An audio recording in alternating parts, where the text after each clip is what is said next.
సింగరేణిలో ఉన్నటువంటి డిపెండెంట్ ఉద్యోగాలను కొల్లగొడుతున్నటువంటి కాంగ్రెస్ గవర్నమెంట్ సిగ్గుపడాలి.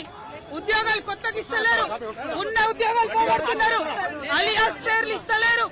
ఎందుకోసం కార్మికులకు అన్యాయం చేస్తున్నారు? మీకు 40,000 కోట్ల రూపాయలు సింగరేణి ఇచ్చినందుకు ఈ అన్యాయం ఎందుకోసం చేస్తున్నారు? డిపెండెంట్ ఉద్యోగాలు ఖచ్చితంగా ఇవ్వాల్సిందే. మెడికల్ బోర్డు వెంటనే ఏర్పాటు చేయాల్సిందే.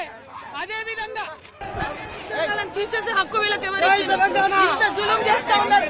ఇవాళ వందలాది మంది సింగరేణి వచ్చారు, వాళ్ళని అరెస్ట్ చేశారు. ఎందుకోసం మీరు ఉద్యోగాలు ఇస్తలేరు? అలియాస్ పేర్లు ఉన్నటువంటి వాళ్ళని ఎందుకు ఉద్యోగాలు ఇస్తలేరు? ఖచ్చితంగా ఇవ్వాలని డిమాండ్ చేస్తున్నాం. ఇది కరెక్ట్ పద్ధతి కాదు. సింగరేణిని కాపాడాలి, కొత్త బొగ్గు బ్లాకులు తీసుకురావాలి. అవి వదిలేసి అవి పక్కకు పెట్టి అడిగిన వాళ్ళని అరెస్టులు చేస్తా ఉన్నారు. ఇది కరెక్ట్ కాదు. Congress down down, CM down down. ఒకవైపు సింగరేణి విషయంలో చేస్తా ఉన్నారు, 42% నిరుద్యోగ విషయం ఏదైతే బీసీ విషయంలో కూడా ఇలా చేస్తా ఉన్నారు. ఏంటి మరి ఈ ప్రభుత్వం ఏం మాట్లాడతారు? ఏం చెప్తామండి? ఈ ప్రభుత్వానికి ఏం మాట్లాడినా దున్నపోతు మీద వాన పడ్డట్టున్న తప్ప ఇంకోటి లేదు. ఖచ్చితంగా సీఎం గారు ఆలోచన చేయాలి, ప్రభుత్వం ఆలోచన చేయాలి. సింగరేణి కాలనీస్ లో ఉన్నటువంటి ఎమ్మెల్యేలు, మంత్రులు ఆలోచన చేసుకోవాలి.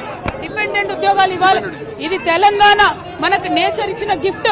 బొగ్గు తీసుకునేటటువంటి హక్కు కూడా లేకుండా ఇక్కడ పిల్లలకు ఉద్యోగాలు రాకుండా ఏం సాధిస్తారు? ఏం చేస్తారు? ఖచ్చితంగా డిపెండెంట్ ఉద్యోగాలు ఇవ్వాలి. వెంటనే మెడికల్ బోర్డు ఏర్పాటు చేయాలి. జై తెలంగాణ, జై సింగరేణి, జై తెలంగాణ, జై సింగరేణి.